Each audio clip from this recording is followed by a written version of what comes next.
Buenas tardes.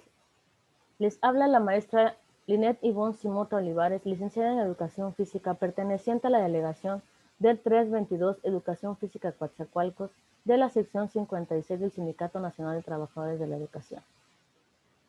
Vamos a hablar rápidamente sobre el primer dominio, una maestra, un maestro que asume su quehacer profesional con apego a los principios filosóficos, éticos y legales de la educación mexicana.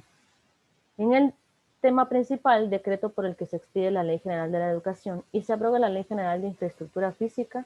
lo podemos encontrar en el Diario Oficial de la Federación, número de edición del mes 23, del 30 de septiembre del 2019. Dentro de esta constitución, de esta ley, se establecen 11 títulos.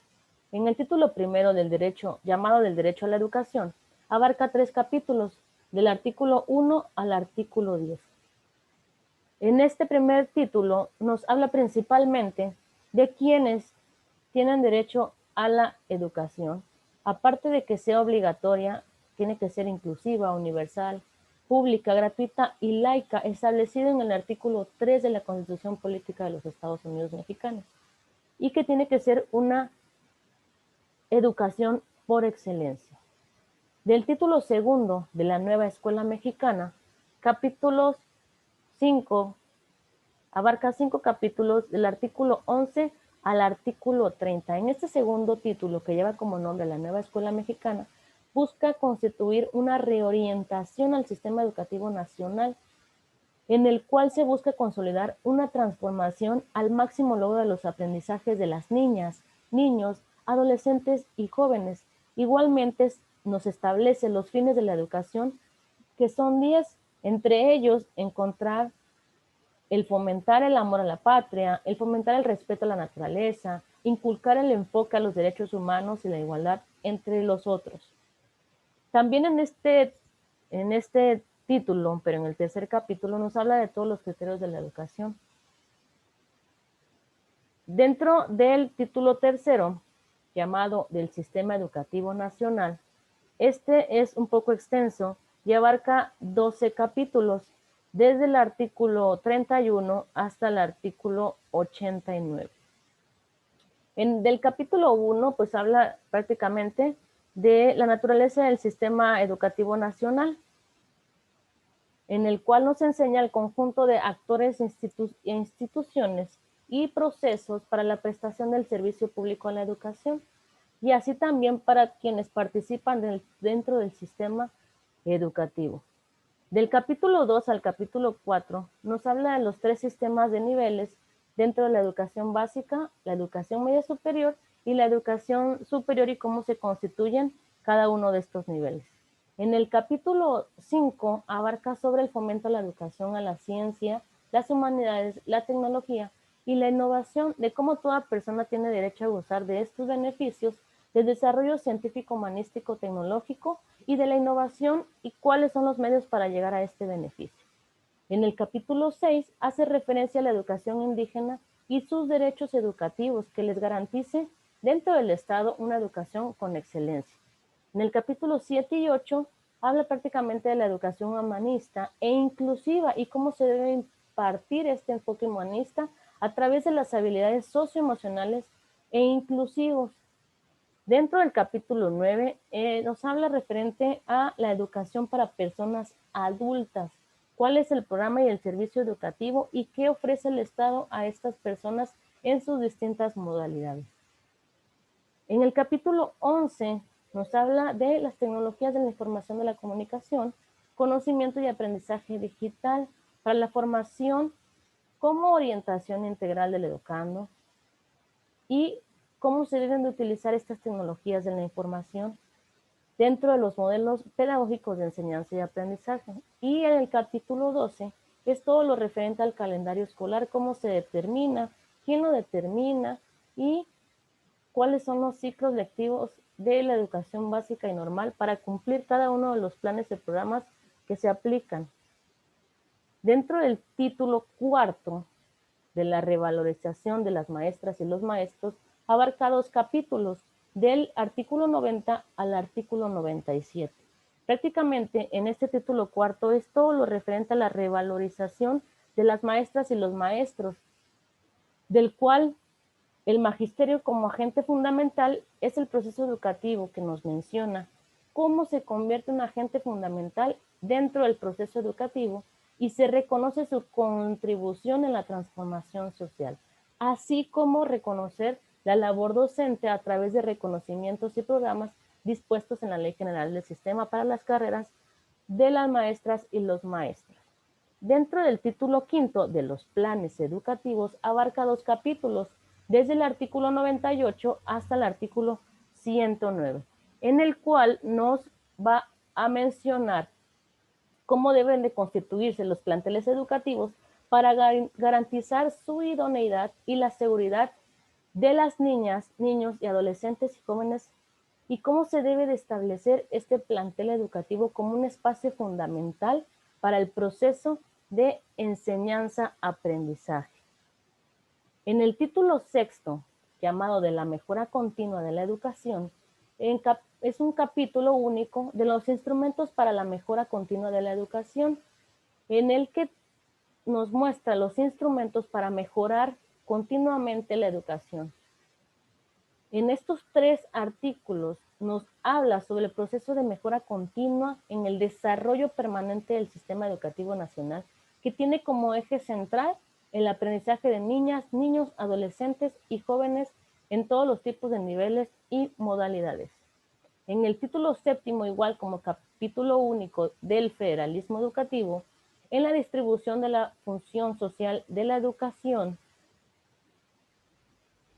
esto corresponde de manera exclusiva a la Autoridad Educativa Federal las atribuciones que les corresponden, entre ellas realizar planeación y programas globales que determinen para toda la República los principios rectores y objetivos de la educación inicial, así como autorizar el libro de texto para la educación, fijar lineamientos generales para el uso de materiales educativos, entre otros, y cada una de las atribuciones. En título octavo del financiamiento de la educación, pues es del artículo 119 al artículo 125 y es todo lo referente con lo establecido por el Ejecutivo Federal del Gobierno de cada entidad federativa, que de acuerdo a las disposiciones de ingresos y gastos públicos, cuánto corresponde que resulte aplicable para el financiamiento de la educación pública y los servicios educativos. En el título noveno de la corresponsabilidad social en el proceso educativo abarca 5 capítulos, del artículo 126 al artículo 140. Y estos capítulos nos marca de la participación de los actores sociales que están involucrados en el proceso de enseñanza-aprendizaje para el logro de una democracia de alcance nacional, inclusiva, intercultural, integral y plurilingüe, que propicia el máximo logro de los aprendizajes del educando. Nos habla de los actores sociales, de las madres y padres de familias o tutores, de los consejos de participación social, la prestación de servicio social y la participación de los medios de comunicación. Como título décimo de la validez de estudios y certificación de conocimientos, es también un capítulo único de las disposiciones aplicables a la validez de estudios y certificación de conocimientos. En este título décimo, pues es prácticamente de qué estudios son válidos y cuál es su referente para certificar estos conocimientos y tengan validez dentro del país y en el extranjero, conforme a lo establecido a los acuerdos de planes y programas de estudios correspondientes. Y como título 11º de la educación impartida por particulares, compete 3 capítulos del artículo 146 al artículo 181, en el cual habla principalmente del cumplimiento de los fines de la educación impartida por los particulares y de los recursos administrativos de estos. Todo referente a la Ley General de la Educación y con validez oficial de sus estudios. También al final nos marca 17 transitorios que podemos encontrar directamente ahí en la Ley General de la Educación, el cual el enlace lo tendremos aquí disponible. Y bueno, ¿cuál es la idea principal de este tema o de conocer la Ley General de Educación, pues es muy importante contribuir bajo ley lo que rige el sistema educativo nacional. Es, creo, de los primeros textos más importantes de estudio que el maestro debe de conocer y emplear siempre su aula, y por eso es muy importante conocer nuestros derechos, nuestras obligaciones, cuáles son los actores principales y cuál es la dirección fundamental bajo la Ley General de la Educación. ¿Qué aspectos debe de conocer el docente de educación física en este tema en particular de cara a la evaluación horizontal? Pues principalmente que siempre el estudio debe estar encaminado a la evaluación.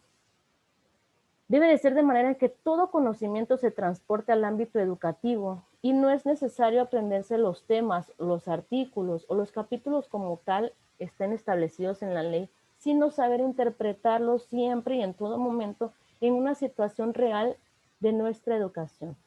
Así, principalmente cuando ustedes lean la Ley General de la Educación, pues integremos las palabras claves que sean la base fundamental para conocer el título completo de los componentes en esta ley. Una conclusión general de este tema, se puede decir que cada uno de los maestros tenemos conocimiento general de la ley que nos rige nuestros derechos laborales, pero es necesario darle lectura y repasar las partes importantes que han sido modificadas y que rigen a esta ley. Desde su perspectiva, ¿cómo debe de darse el acompañamiento para la promoción horizontal? Pues creo que principalmente por estos medios digitales, pláticas, instrumentos acordes y direccionados a la evaluación horizontal, así como pequeños círculos de estudios centralizados en temas principales e importantes que abarquen la mayoría de la evaluación. Y por último, les dejaré un reactivo aquí en la diapositiva para que ustedes se den una idea de cómo se transporta este conocimiento al examen de conocimiento. Gracias.